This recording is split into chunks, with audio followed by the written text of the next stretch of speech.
Welcome to my channel दोस्तों। आज की कहानी है पिता और बेटे की।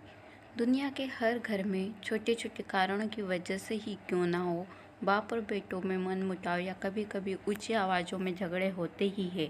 यह कहानी भी बाप बेटों के ऐसे ही रिश्तों पर आधारित है। आकाश अपने पिता के हमेशा रोक टोकते रहने वाले स्वभाव की वजह से उनसे काफ़ी परेशान था। रूम का पंखा चालू करके कहाँ गए थे? सुबह हो गई फिर भी लाइट क्यों चालू रखा है? जब देख नहीं रहे होते हो तो टीवी क्यों चालू करके रखते हो? बाइक ठीक से पार्क क्यों नहीं करते? कभी तो अपने जूते पॉलिश कर लिया करो। सुबह जल्दी उठा करो। कितने आलसी हो गए हो, कभी जॉगिंग नहीं करते। दिन भर में न जाने आकाश को क्या क्या पापा से सुनना पड़ता था। अभी बच्चा थोड़ी हूँ मैं, इतना बड़ा हो गया हूँ कि 2 दिन बाद मेरा नौकरी के लिए इंटरव्यू होना है और पापा का बर्ताव किसी छोटे बच्चे जैसा है मेरे साथ। एक बार मुझे नौकरी लगने दो, छोड़कर चला जाऊँगा पापा को, शहर में ही रहूँगा, फिर पता चलेगा उन्हें। अभी कमाता नहीं हूँ ना, इसलिए फालतू की चीज़ें सुनाते रहते हैं। पापा से नाराज़ आकाश के दिमाग में कुछ ऐसे विचार चल रहे थे। 2 दिन भी बीत गए और आज वही दिन था जिसका आकाश को बेसब्री से इंतजार था। आज उसके इंटरव्यू का दिन था। सुबह सुबह जल्दी उठकर भगवान का आशीर्वाद लेकर आकाश उस जगह पहुंच गया जहां पर इंटरव्यू होना था। जिस बिल्डिंग में इंटरव्यू था उसके गेट पर कोई भी गेट कीपर नहीं था। आकाश ने देखा कि गेट एक साइड से टूटा हुआ है, लेकिन कुछ स्क्रू फिट करके ने से सही हो सकता है।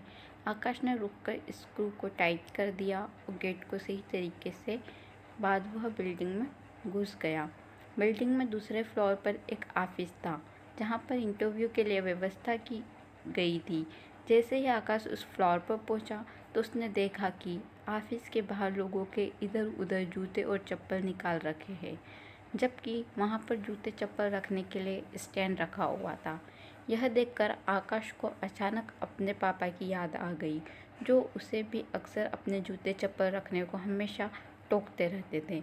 आकाश से रहा नहीं गया और उसने बेमन से ही लेकिन उन सभी जूतों और चप्पलों को स्टैंड पर अच्छे से रख दिया।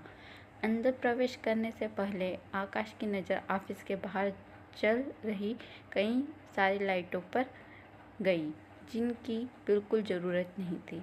सूरज की रोशनी इतनी थी कि लाइट्स बंद रहे तो भी कुछ फ़र्क नहीं पड़ने वाला था। उसने बाहर चल रही सारी लाइटों को बंद किया, फिर ऑफिस के अंदर प्रवेश कर गया। आकाश ने देखा कि ऑफिस में 20-25 कुर्सियाँ रखी है, लेकिन आगे की 10 कुर्सियाँ को छोड़कर बाकी की कुर्सियाँ खाली है। उन पर कुर्सियों के ऊपर लगे 2 पंखे बेवजह ही चालू है।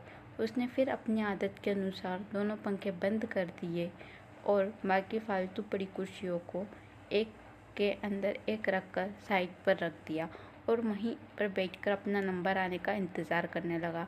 एक के बाद एक सभी कैंडिडेट्स का इंटरव्यू होने के बाद जब आकाश का नंबर आया तो वह थोड़ा सा नर्वस लेकिन निडर होकर इंटरव्यू देने वाले के पास पहुंचा। इंटरव्यू लेने वाले ने उसे अपने पास रखी कुर्सी पर बैठने के लिए कहा और थोड़ी देर तक दोनों में कुछ भी बातचीत नहीं हुई।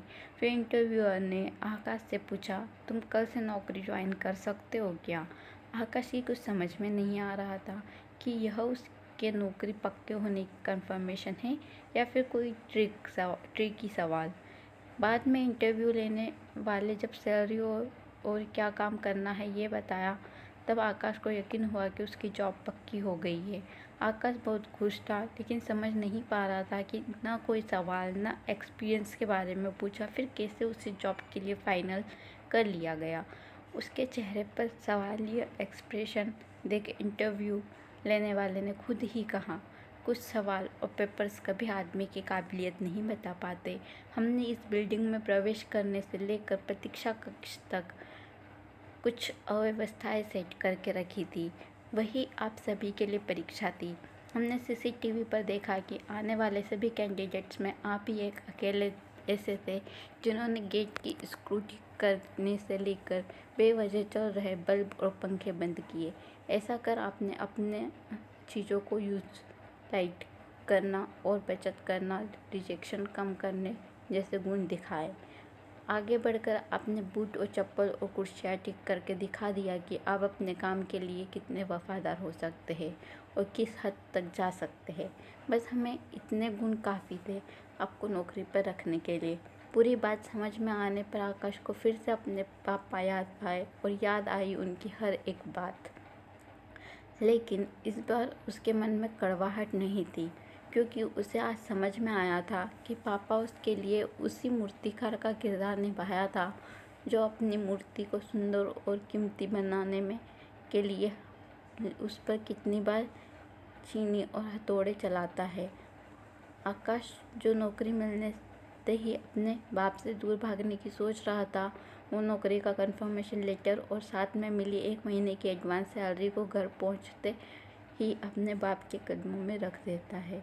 उनसे माफ़ी मांगते हुए कहता है कि पापा मुझे माफ़ कर दीजिए, मैं आपको समझ नहीं पाया। अपने बेटे के लिए आंखों में खुशी और गर्व के आंसुओं के साथ पापा आकाश को गले से लगा लेते हैं और उसके सिर पर प्यार से हाथ फेरते हुए उसे आशीर्वाद देते हैं। दोस्तों, जब भी आपके पेरेंट्स आपको कुछ कहे तो उसके हिंदी गानों का पीछे का कारण जरूर जानने की कोशिश करना। कभी डांटे या टोके तो उनके पीछे के सद्भाव को समझने की कोशिश करना। एक बार आप अपने लिए गलत सोच सकते हैं, मगर आपके पेरेंट्स नहीं।